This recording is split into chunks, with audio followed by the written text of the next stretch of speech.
Hello नमस्कार दोस्तों, जय हिंद जय भारत। दोस्तों मैं कल्पेश बिलगैया आज आपको कंप्यूटर यूनिट्स के बारे में कुछ जानकारी प्रोवाइड करूंगा। उम्मीद है कि आपको पसंद आएगी। इस जानकारी के माध्यम से मैं आपको बताऊंगा कि इंफॉर्मेशन टेक्नोलॉजी के क्षेत्र में जो डाटा ट्रांसफ़र या डाटा को स्टोर किया जाता है उसके लिए हम एक यूनिट का इस्तेमाल करते हैं। उन यूनिट्स को मैं आपको इतनी बारीकी से और इतने सरलतम तरीके से बताऊँगा कि आप इसको देखने के बाद उन यूनिट्स का आपस में कैलकुलेशन भी कर पाएंगे और उन यूनिट्स को आपस में ट्रांसफ़र कैसे किया जाता है वो ट्रांसफ़र भी आप बहुत आसानी से सीख जाएंगे। मैं उम्मीद करता हूं दोस्तों कि इस वीडियो के ख़त्म होते तक के आप इसको अपितु अच्छे से समझ जाएंगे कि लोगों को आप इसको समझा भी सकते हैं। यूनिट्स को लेकर जो आपकी अज्ञानता है वो पूरी तरीके से खत्म हो जाएगी। ऐसा मेरा दावा तो नहीं है, लेकिन उम्मीद करता हूँ कि मैं इतने सरलतम तरीके से आपको इन यूनिट्स के बारे में बताऊँगा। तो आइए देखते हैं कि हम इनमें किन किन प्रश्नों के हमको उत्तर मिल सकते हैं। दोस्तों इस वीडियो में मैं आपको सबसे पहले तो ये बताऊंगा कि यूनिट्स आखिर होती क्या है, हम किन यूनिट्स का इस्तेमाल करते हैं डाटा को ट्रांसफ़र करने के लिए। What is the data? Data क्या है? Data is the collection of fact and figures. जो फैक्ट फिगर्स होते हैं उसी का जो कलेक्शन होता है उसको हम डाटा कहते हैं। फॉर एग्जांपल के लिए हम लेते हैं कि यदि किसी स्कूल का हम डाटा लेते हैं तो बच्चों के जो रिकॉर्ड्स होते हैं उनके डेट ऑफ बर्थ से लेके नाम से लेके father name, date of birth, ठीक है, इन सब चीज़ों का जो कलेक्शन होता है, बच्चों के मार्क्स होते हैं, सब्जेक्ट वाइज मार्क्स होते हैं और उनके फिजिकल जो रिमार्क होते हैं, वो सब अगर इकट्ठा कर लिया जाए तो वो एक डाटा कहलाता है। जैसे ऑफिस में जाएंगे तो एम्प्लॉइज़ के नेम, एम्प्लॉइज़ की सैलरी, बेसिक सैलरी, डीए जो भी रहेगा वो एक डाटा के अंतर्गत आता है दोस्तों। तो वो डाटा को हम ट्रांसफ़र करना, उसको स्टोर करना, तो इन्फॉर्मेशन टेक्नोलॉजी के क्षेत्र में जो भी कंपोनेंट्स हम यूज़ करते हैं उनकी कैपेसिटी होती है, उस क्षमता के आधार पर डाटा को ट्रांसफ़र किया जाता है। दोस्तों इस वीडियो में मैं आपको बताऊंगा कि ये यूनिट्स क्या होती हैं, इसकी आवश्यकता क्यों है, यूनिट्स का उपयोग क्यों किया जाता है, इन कंप्यूटर को आईटी के क्षेत्र में या इन्फॉर्मेशन के या इकाई में जो नापा जाता है इन्फॉर्मेशन को वो क्यों नापा जाता है। इसके बाद में हम आपको इसमें बताएंगे कि सबसे छोटी यूनिट्स क्या होती है कंप्यूटर की या सबसे बड़ी यूनिट्स क्या होती है। ये दोनों का डिफरेंस हम आपको बताएंगे कि आईटी फील्ड में सबसे छोटी यूनिट क्या होगी और सबसे बड़ी यूनिट क्या होगी। जो कॉम्पिटिटिव एग्जाम देते हैं बच्चे लोग उनके लिए ये बहुत ही गोल्ड वीडियो साबित होने वाला है, क्योंकि उनको बारीक बारीक जानकारी इतनी अच्छे से प्रोवाइड कर दी जाएगी ताकि वो अपने एग्जाम में किसी प्रकार की कोई गलती ना कर सकें। दोस्तों जैसे बीट्स है, बाइट है, किलोबाइट, मेगाबाइट, टेराबाइट, हेक्साबाइट, पेटाबाइट, ये जितने भी बाइट्स होते हैं इनकी वैल्यूज़ क्या होती है और ये किस तरीके से काम करते हैं और इसमें कितने स्टोर करने की क्षमता होती है। इसके अलावा आपके उन सभी प्रश्नों के जो आपके दिमाग में चल रहे हैं वो सभी प्रश्नों के उत्तर आपको इस वीडियो के माध्यम से मिल जाएंगे।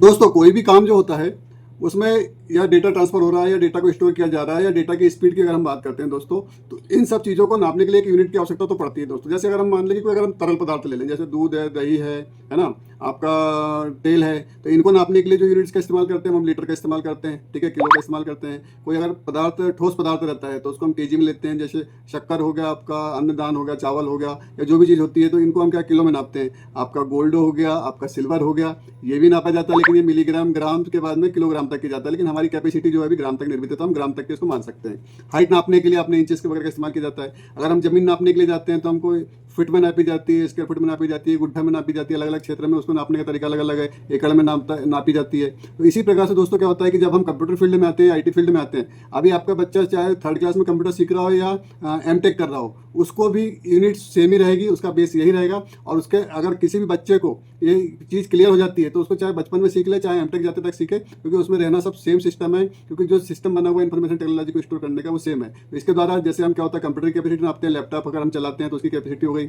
मोबाइल हो गया, टैब हो गया, है ना, इन सब की तो एक कैपेसिटी होती है। कार्ड होते हैं, पेन ड्राइव्स होती हैं, हार्ड डिस्क होती है, सेकेंडरी स्टोरेज होते हैं, तो सब में डाटा स्टोर करने की एक कैपेसिटी होती है। तो उस कैपेसिटी के आधार पर हम ये समझ जाते हैं कि इसमें किस लेवल तक का और कितना डाटा हम स्टोर करके रख सकते हैं। जैसे दोस्तों हम इंटरनेट चलाते हैं तो इंटरनेट में आपने देखा होगा अधिकतर बताते हैं कि भाई इसकी स्पीड जो है इतने मेगापिक्सल में MBPS की है ना। तो ये मेगाबाइट क्या होता है, गीगाबाइट क्या होता है, टेराबाइट क्या होता है। तो आज के बाद आपके दिमाग में जितने भी उपज रहे हैं कि ये जो सिस्टम आपके समझ में नहीं आता है या ये बताता है कि भाई इतने किलोबाइट क्या होता है, बाइट क्या होता है, ये सब चीज़ें आज के वीडियो में आपकी क्लियर हो जाएगी। जैसा कि मैं आपको बता रहा था कि हमारी जो छोटी यूनिट है उससे मिलकर बड़ी यूनिट तैयार होती है, ठीक है। तो आप यहाँ पे देखो, इसमें जो अपन ने basic storage unit in computer लिखा हुआ है, डाटा को मापने वाली इकाई जो लिखा है, इसमें हमने लिखा है कि फर्स्ट बाइट लिखा है। फर्स्ट बाइट इक्वल टू क्या लिखा हुआ है, 8 बिट्स। इसका मतलब क्या हुआ कि सबसे छोटी यूनिट क्या है आपकी, बिट्स है। तो ऐसी छोटी छोटी 8 बिट्स मिलकर क्या बन जाएगा, आपका एक बाइट बन जाएगा।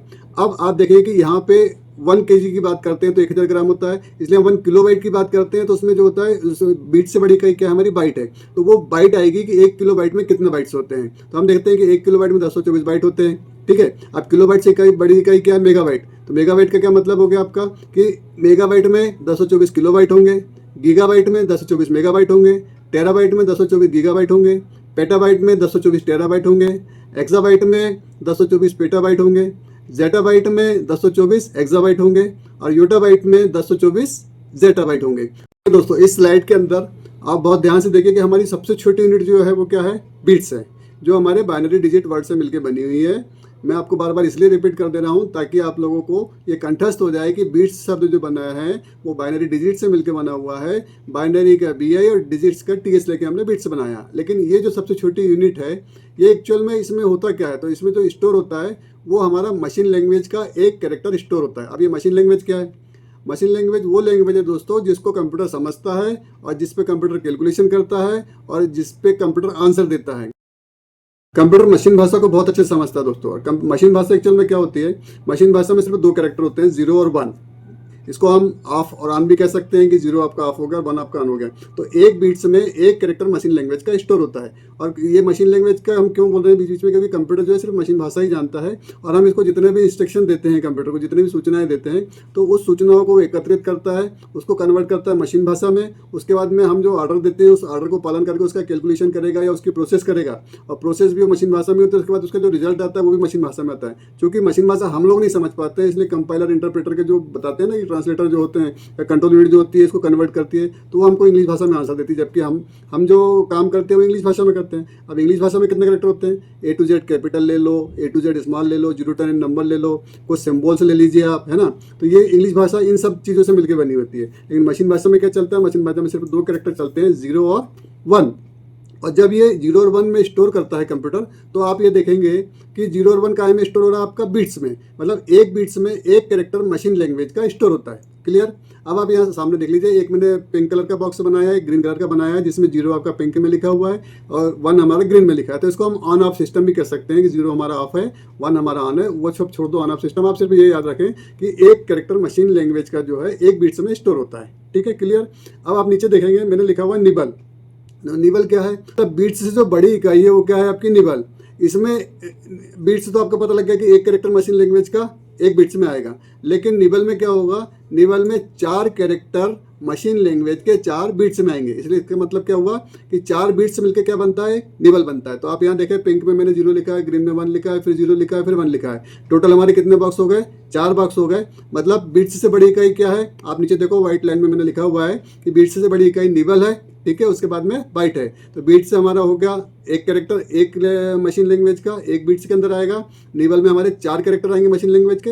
ये पेयर कुछ भी हो सकता है दोस्तों, मैं ऐसा नहीं कि 0 1 0 1 ही होगा, ये चारों 1 हो सकते हैं, चारों 0 हो सकते हैं, 1 0 1 0 हो सकता है, या 0 0 0 1 हो सकता है, कुछ भी हो सकता है। मतलब 4 बॉक्स है, 4 मशीन लैंग्वेज के कैरेक्टर हमारे इस निबल के अंदर आएंगे। तो पहला हमारा क्या हो गया कि बीट्स, और बीट से बड़ी इकाई क्या हो गई, निबल। हम इसके बाद की जो इकाई है बाइट, अब उसको समझते हैं। देखिए दोस्तों, अब इसमें आप बहुत ध्यान से देखें कि हमारी सबसे छोटी यूनिट क्या थी, बिट्स। उसके बाद क्या आई हमारी दूसरी यूनिट, निबल। निबल में आपने देख लिया कि 4 कैरेक्टर आएंगे मशीन लैंग्वेज के और 4 बिट्स मिलकर क्या बन जाता है, हमारा एक निबल बन जाता है। अब आती है इससे बड़ी यूनिट की बात। तो बड़ी यूनिट क्या है, इससे बड़ी यूनिट, इससे बड़ी यूनिट है बाइट। अब बाइट की बात करते हैं तो बाइट एक्चुअल में क्या होता है, तो बाइट में क्या होगा, 2 निबल आ जाएंगे। 2 निबल बोल दो तो 4 4 8 हो गए, या आप ये बोल दें कि 8 बिट्स आ जाएंगे जिसमें 8 कैरेक्टर मशीन लैंग्वेज के स्टोर होते हैं। तो अब आप ये मान के चलिए कि जिसमें 8 कैरेक्टर मशीन लैंग्वेज के स्टोर होते हैं, उन 8 का जो कॉम्बिनेशन है वो आपका एक बाइट कहलाता है। मतलब 8 बीट्स का जो ग्रुप होगा या जो कॉम्बिनेशन होगा उसको हम क्या कहेंगे, बाइट कहेंगे। या हम ये कह सकते हैं कि एक बाइट में मशीन लैंग्वेज के 8 कैरेक्टर स्टोर होते हैं। एक बार आप इस चार्ट को दोबारा देख लो। बीट्स हमारे समझ में आ गया, बाइट हमारे समझ में आ गया। बीट्स में हमने क्या देखा कि एक कैरेक्टर मशीन लैंग्वेज का एक बीट्स में स्टोर हो जाता है। बाइट हमने समझ में आ गया कि हमारे 8 कैरेक्टर जो है या 8 बीट से मिलकर एक बाइट बन जाता है। इसके बाद हमारा क्या दिखाया गया है, किलोबाइट। मतलब 1 किलोबाइट क्या होता है, तो 1 किलोबाइट को समझने के लिए हम देखते हैं आगे। अब देखिए दोस्तों, इस डाटा मापने वाली इकाई में मैंने मशीन लैंग्वेज बाइनरी डिजिट को आपको बराबर हाईलाइट करके रखा हुआ है ताकि आपको कन्फ्यूजन बिल्कुल ना हो कि एक कैरेक्टर हमारा मशीन लैंग्वेज का एक बीट्स में स्टोर हो जाता है। अब यहाँ ऊपर ध्यान से देखिए, हमने लिखा है बीट्स, हमने लिखा है यहाँ पे 4 बीट्स इक्वल टू 1 निबल लिखा हुआ है और नीचे लिखा हुआ है 8 बीट्स इक्वल टू 1 बाइट लिखा है। उसके बाद में एरो लगा के हमने किलोबाइट लिखा हुआ है। तो किलोबाइट की जो संख्या है तो नीचे आके देखेंगे आप रेड बॉक्स में जो किलोबाइट लिखा हुआ है उसके बाजू में ग्रीन बॉक्स में लिखा है 1024 बाइट। ठीक है, अब यहाँ देखिए आपकी 1 किलोबाइट में 1024 क्या होते हैं, बाइट होते हैं। हमने यहाँ पे इसको बीट से भी नहीं बोला है ना निबल नहीं बोला है। क्यों? क्योंकि किलोबाइट से छोटी इकाई क्या है आपकी बाइट। तो किलोबाइट्स को जब हम कन्वर्ट करेंगे, जैसे हम ग्राम को किलो को कन्वर्ट करते हैं तो हम पहले ग्राम में कन्वर्ट करेंगे, ग्राम को फिर हम मिलीग्राम में कन्वर्ट करेंगे। सबसे हम पहले किसको कन्वर्ट करेंगे, किलोबाइट को बाइट में। क्यों? क्योंकि छोटी इकाई क्या है हमारी, बाइट है। तो 1 किलोबाइट में कितने बाइट होंगे, तो 1024 बाइट्स होंगे। अब आप दोस्तों ये 1024 का जो आंकड़ा है ना, इसको अपने दिमाग में बैठा लीजिए, क्योंकि ये बार बार आपके रिपीट होगा। जितनी इकाई हमारी बढ़ते जाएगी तो 1024 उसमें मल्टीपल होते चला जाएगा। अब 1024 ही क्यों लिया, क्योंकि यदि अपन 2 की पावर लगाते चले जाते हैं तो 2 की पावर 0, 2 की पावर 1, 2 की पावर 2, 2 की पावर 3, तो आखिरी में जब 2 की पावर 10 पे जाएंगे ना दोस्तों अपन, तो 2 की पावर 10 का जो वैल्यू होता है वो होता है 1024 होता है। ठीक है, अब आपने यहाँ देखा कि 1 किलो बाइट में कितने बताया बाइट्स, मैंने आपको 1024 बाइट्स बताएं। ठीक है, 1 किलो में 1024 बाइट बताएं, क्योंकि किलो बाइट से छोटी यूनिट क्या है आपकी, बाइट है। और बाइट से छोटी यूनिट क्या है आपकी, निबल, और निबल से छोटी यूनिट क्या है आपकी, बीट्स है। क्लियर? अब आप देखें तो 1024 बाइट को यदि मैं बीट्स में कन्वर्ट करना चाहूँ, या 1 किलो बाइट को मैं बीट्स में कन्वर्ट करना चाहूँ, तो मैंने 1 किलो को पहले काय में कन्वर्ट करना पड़ेगा मेरे को, बाइट में, और बाइट को काय में कन्वर्ट करना पड़ेगा, बीट्स में। तो मैंने यहाँ पे देखो 1024 बाइट लिखा है। अब उसके बाद में देखो आप 1024 मल्टीप्लाई बाय 8 लिखा हुआ है। ठीक है, तो मल्टीप्लाई 8 करने से क्या होगा, 8 का मल्टीप्लिकेशन क्यों कर रहे हैं अपन, क्योंकि हमको पता है कि एक बाइट में कितने बीट्स होते हैं आपके, 8 बीट्स होते हैं। तो 1024 को यदि हम 8 से मल्टीप्लाई कर देंगे तो आप आंसर देख लोगे 8192 बीट्स लिखा हुआ है। क्लियर होगी बात? तो 8192 बीट्स जो है 1 किलो बाइट में स्टोर हो जाता है मशीन लैंग्वेज का। अब आपको कैपेसिटी समझ में आई कि 1 किलो बाइट में कितने बिट्स स्टोर हो जाएंगे, या कितने मशीन लैंग्वेज के कैरेक्टर स्टोर हो जाएंगे। आप ही समझ गए कि मशीन लैंग्वेज के कितने कैरेक्टर आपके 1 किलो बाइट में स्टोर होंगे। क्लियर? चलिए अब आगे बढ़ते हैं। अब 3 चीज़ आपकी क्लियर हो गई। सबसे छोटी यूनिट बीट्स, उससे बड़ी यूनिट निबल, उससे बड़ी यूनिट बाइट, उससे बड़ी यूनिट किलो बाइट। अब किलोबाइट के बाद में क्या आ रहा है दोस्तों, आपका किलोबाइट के बाद में आ रहा है मेगाबाइट। एमबी आपने बहुत सुना होगा, इतने एमबी की रैम, इतने एमबी की हार्ड डिस्क। ठीक है, पहले यही चलता था। तो इतने एमबी का प्रोसेसर, हमारे कंप्यूटर में इतने एमबी की रैम है, आपने सुना है ना। तो अब एमबी एक्चुअल में होता क्या, वो आपको यहाँ आज क्लियर हो जाएगा। ठीक है, अब यहाँ देखिए आप कि हमने सबसे छोटी यूनिट को भी ले लिया, बड़ी यूनिट को ले लिया, किलोबाइट को ले लिया। अब हमने देखा यहाँ पे ऊपर देखो आप, सबसे पहले लिखा है मैंने कि किलोबाइट में 1024 के होंगे आपके बाइट होंगे, और वही जो लास्ट स्लाइड की लाइन जो थी उसको मैंने यहाँ टॉप पे लिखा हुआ है ताकि आपको कंफ्यूजन क्रिएट ना हो। उसके बाद में सेकंड लाइन में आप देखते जाएंगे। तो पहला किलोबाइट को हमने काय में कन्वर्ट किया, 1024 बाइट में, 1024 गुणित 8। तो आप वहाँ आगे देख रहे हैं कि मैंने 8192 बिट्स लिखा हुआ है। ठीक है, क्लियर? अब उसके नीचे देखो आप, मैंने लिखा हुआ है मेगाबाइट की। मेगाबाइट क्या होता है, तो मेगाबाइट से छोटी यूनिट क्या है दोस्तों, किलोबाइट। मेगाबाइट से छोटी यूनिट क्या आएगी आपकी, अब किलोबाइट, क्योंकि 1024 किलोबाइट मिलकर क्या बनेगा, 1 मेगाबाइट बनेगा। तो मेगाबाइट से छोटी यूनिट क्या हो गई आपकी, किलोबाइट। तो हमने लिखा कि 1 मेगाबाइट बराबर 1024 किलोबाइट होता है। क्लियर होगी बात? अब 1024 किलोबाइट है, अब किलोबाइट को हम काय में कन्वर्ट करेंगे, बाइट्स में। तो फिर वही कहानी वही आएगी आपकी कि 1 किलोबाइट में कितने बाइट्स होते हैं, तो हमने बोला भाई 1 किलोबाइट में 1024 बाइट होते हैं। तो 1024 तो आपका क्या हो गया, किलोबाइट हो गया मेगाबाइट को कन्वर्ट करने के लिए, और 1024 क्या हो गया आपका, बाइट हो गया। तो 1024 इंटू 1024 बाइट, तो एक मेगाबाइट में क्या होगा, 1024 इंटू 1024 कितने हो जाएंगे, बाइट्स हो जाएंगे। ठीक है, अब बाइट से छोटी यूनिट क्या है, हम निबल का यहाँ बार बार इस्तेमाल नहीं करते, इसलिए बाइट और बीट्स की बात करते हैं। ठीक है, वो तो निबल सिर्फ इसलिए कि आपको कहीं एग्जाम में लिखने के लिए आ जाए, तो आप उसको ध्यान रखिएगा कि 4 बिट्स से मिलकर एक निबल आपका बनता है। देखिए दोस्तों, अब इसमें हमने जो लिखा था कि 1 मेगाबाइट बराबरी से आपका 1024 इंटू 1024 क्या हो गया, बाइट हो गया। मतलब 2 की पावर 10 बाइट हो गया, या ये भी बोल सकते हैं कि 2 की पावर 20 बाइट हो गया। इसको यदि हमको बीट्स में कन्वर्ट करना है, कि हमको ये देखना है कि इसमें मशीन लैंग्वेज के कितने कैरेक्टर स्टोर होंगे, तो हम क्या करेंगे, हमारा सिंपल सा फंडा है कि 1 बाइट में कितने बिट्स होते हैं, 8 बिट्स होते हैं। तो हम क्या करेंगे, 1024 को मल्टीप्लाई करेंगे, उसमें 8 का मल्टीप्लिकेशन कर देंगे। तो आप यहाँ पे देख रहे हैं कि हमारे पास में 8388608 बिट्स, मतलब इतने कैरेक्टर मशीन लैंग्वेज के स्टोर हो सकते हैं। यदि इसको वर्ड में बोला जाए तो 83,88,608 ये आपके मशीन लैंग्वेज के कैरेक्टर 1 मेगाबाइट में स्टोर होते हैं। और यदि यूट्यूब की भाषा में बोला जाए तो 8,380,000। क्लियर? तो अब आप ये देख रहे हैं कि हमारे 1 2 3 4 ये हमारी यूनिट्स क्लियर हो गई। पहले हमारा क्या क्लियर हो गया, बिट्स क्लियर हो गया, उसके बाद में बाइट क्लियर हो गया, किलोबाइट क्लियर हो गया, मेगाबाइट क्लियर हो गया। अब मेगाबाइट से जो बड़ी यूनिट होती है, मेगाबाइट से बड़ी यूनिट क्या होती है, वो होती है गीगाबाइट। तो अब गीगाबाइट को कैसे एक्सप्लेन करेंगे, कैसे कैलकुलेट करेंगे, चलिए हम देखते हैं। अब देखिए इस स्लाइड को मैंने एकदम सिंपल बनाया है ताकि आपके दिमाग में बिल्कुल भी कुछ कंफ्यूजन क्रिएट ना हो और बिल्कुल सीधी सीधी बात समझ में आ जाए। तो आप इसको ध्यान से देखो इस स्लाइड को। इसमें basic storage unit in computer machine language लिखा है, साफ साफ मैंने पहले लिखा है गीगाबाइट, क्योंकि अब हम किसको क्या एक्सप्लेन करने वाले हैं, गीगाबाइट को। तो यदि हम इसको उल्टा देखें, जो नीचे की तरफ ग्रीन पट्टी मैंने लिखी हुई है, ग्रीन पट्टी में आप देखोगे तो बीट्स से बड़ी बाइट, बाइट से बड़ी किलोबाइट, किलोबाइट से बड़ी मेगाबाइट, मेगाबाइट से बड़ा गीगाबाइट। अब इसमें हम ऊपर चलते हैं तो ऊपर हमने लिखा है कि 1 गीगाबाइट को हम कैसे एक्सप्लेन करेंगे। तो गीगाबाइट से आपने सबसे छोटी यूनिट क्या है, गीगाबाइट के बाद जो लास्ट सेकंड पे आती है वो आती है आपकी मेगाबाइट। तो हम गीगाबाइट को सबसे पहले काय में कन्वर्ट करेंगे, मेगाबाइट में। तो हमने लिखा कि 1 gigabyte is equal to 1024 megabyte. Clear, 1 gigabyte में हमारा 1024 मेगाबाइट होता है, या 1024 मेगाबाइट मिलके हम क्या बनता है, 1 गीगाबाइट बनता है। तो कॉम्पिटिटिव एग्जाम में जो क्वेश्चन आते हैं थोड़ा सा ऐसा घुमा के पूछते हैं, तो आपके दिमाग में पिक्चर क्लियर हो कि हमारा 1 गीगाबाइट में 1024 क्या होता है, मेगाबाइट होता है, या 1024 मेगाबाइट मिलके क्या बनता है, हमारा 1 गीगाबाइट बनता है। अब इसको ध्यान से देखें कि इसमें अब हमको गीगाबाइट को कन्वर्ट कर दिया हमने मेगाबाइट में। अब मेगाबाइट से छोटी यूनिट क्या है हमारे पास में, किलोबाइट। तो हमको उसको क्या में कन्वर्ट करना पड़ेगा, किलोबाइट में। तो 1024 इंटू 1024, भैया वैल्यू सेम है सबका, एक बात ध्यान रखिए, 1024 यूनिट फिक्स है। आप किसी को भी कन्वर्ट करेंगे तो 1024 का आप ध्यान रखो बस, कि 1024 मल्टीप्लाई करते जाना है हमने, ठीक है। तो आपको ये कन्फ्यूजन इसलिए नहीं होगा कि एग्जाम में कुछ लिखा भी आया तो आपसे उसको 1024 से मल्टीप्लाई करते चलेगा, बहुत इजी, कोई दिक्कत नहीं है इसमें। तो जैसे हमने आपको गीगाबाइट को मेगाबाइट में कन्वर्ट किया तो क्या कि 1 गीगाबाइट बराबर से हमारा क्या हो गया, 1024, क्लियर, मेगाबाइट। सेकंड अगर हम किलोबाइट में करेंगे तो 1024 गुणित 1024 दो बार मल्टीप्लाई करना पड़ेगा, तो हमारे किलोबाइट में कन्वर्ट हो जाएगी, क्योंकि मेगाबाइट से छोटी यूनिट क्या है हमारी, किलोबाइट। किलोबाइट से छोटी यूनिट क्या है हमारी, बाइट। तो इसमें क्या करें, 1024 इंटू 1024 इंटू 1024, ये तीनों को मल्टीप्लाई करेंगे तो हमारा क्या बन जाएगा, बाइट बन जाएगा। अब बाइट तक की वैल्यू आ गई हमारी, ठीक है। हम गीगाबाइट से मेगाबाइट पे आ गए, ठीक है, मेगाबाइट से किलोबाइट पे आ गए, किलोबाइट से बाइट पे आ गए। अब बाइट के बाद हमको बीट्स पे आना है, फिर वही एक बाइट में कितने बिट्स होते हैं आपके, 8 बिट्स। तो हम यहाँ पे क्या करेंगे, 1024 इंटू 1024 इंटू 1024 मल्टीप्लाई बाय 8, इसके बाद में क्या आ जाएगा, बिट्स। यहाँ मैंने कैलकुलेशन नहीं किया दोस्तों, आप कैलकुलेटर से लगा कर देख लेना, क्योंकि इतने लंबा कैलकुलेशन जाएगा कि उसको में पढ़ भी नहीं पाएंगे अपन, इकाई दहाई सैकड़ा हज़ार यही करते बैठे रहेंगे। तो इससे अच्छा है कि हमने सिर्फ एक वैल्यू लिख दी है वहाँ कि 1020, या तो हम ऐसा भी कर सकते हैं कि 2 की पावर 10 इंटू 2 की पावर 10 इंटू 2 की पावर 10 इंटू 8 इक्वल टू जितने भी वैल्यू आएगी उतना 1 गीगाबाइट में हम क्या कर सकते हैं, डाटा को स्टोर करके रख सकते हैं उस वैल्यू का, या उतने कैरेक्टर मशीन लैंग्वेज के 1 गीगाबाइट में स्टोर होते हैं। तो अब आपको ये पिक्चर क्लियर हो गई कि हमारी सबसे छोटी यूनिट से लेकर हम गीगाबाइट तक के आ गए। इसके बाद की जो यूनिट है वो है आपकी टेराबाइट। तो आइए टेराबाइट को भी देख लेते हैं। अब देखिए टेराबाइट की जहाँ तक हम बात करते हैं तो ऊपर आप रेड लाइन में देख लो, सबसे बड़ी लाइन में रेड वाली जो बॉक्स बनाया हुआ मैंने एरो का, उसमें लिखा हुआ है कि टेराबाइट क्या होता है, सबसे बड़ा, उससे छोटा क्या होगा गीगाबाइट, उससे छोटा मेगाबाइट, उससे छोटा किलोबाइट, उससे छोटा बाइट, उससे छोटी बिट्स। क्लियर।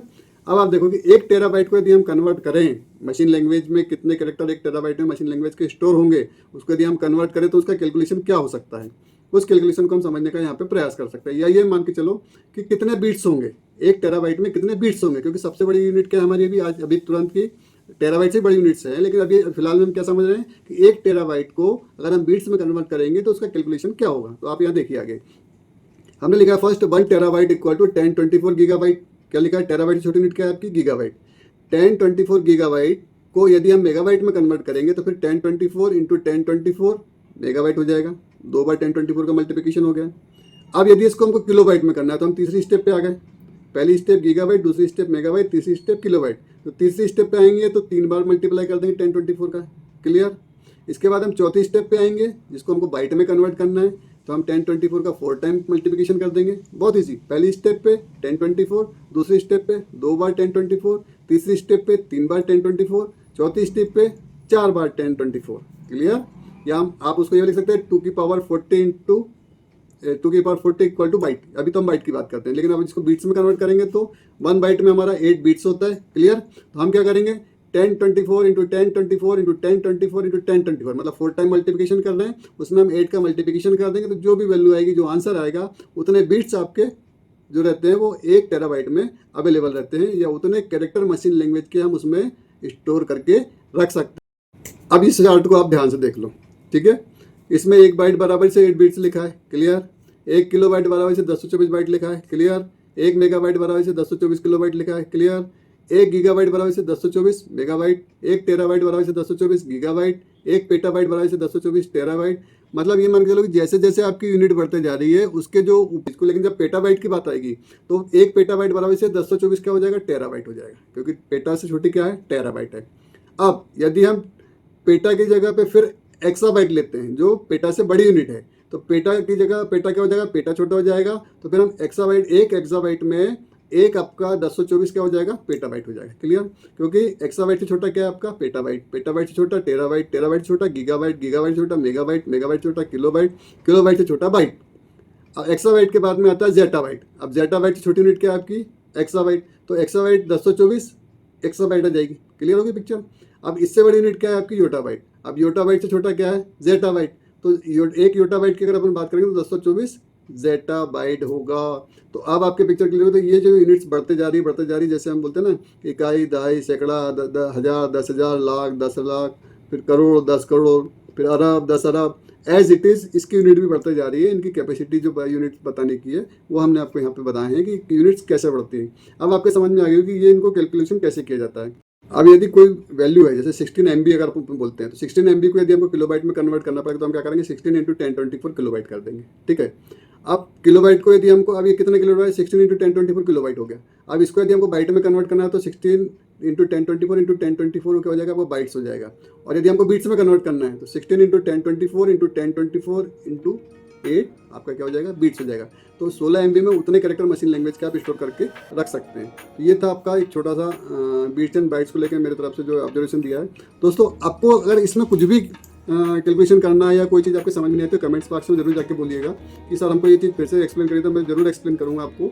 और 1 to 1 भी एक्सप्लेन कर सकते हैं। अपना नंबर दीजिए तो मैं डायरेक्ट कॉन्टैक्ट करके भी आपको चीज़ें एक्सप्लेन कर सकता हूँ। और यदि वीडियो आपको पसंद आया हो तो इसको सब्सक्राइब और लाइक जरूर करिए और शेयर करिए। मेरी तरफ से छोटा सा प्रयास है और मैं इसी तरह की वीडियो आपके लिए लाते रहूँगा और कोशिश करूँगा कि आपको हर चीज़ों को बहुत बारीकी से, बहुत सरलतम रूप में ऐसा समझा दूँ ताकि आपको भविष्य में इन सब चीज़ों से कभी अज्ञानता का सामना ना करना पड़े। जय हिंद, जय दोस्तों, नमस्कार।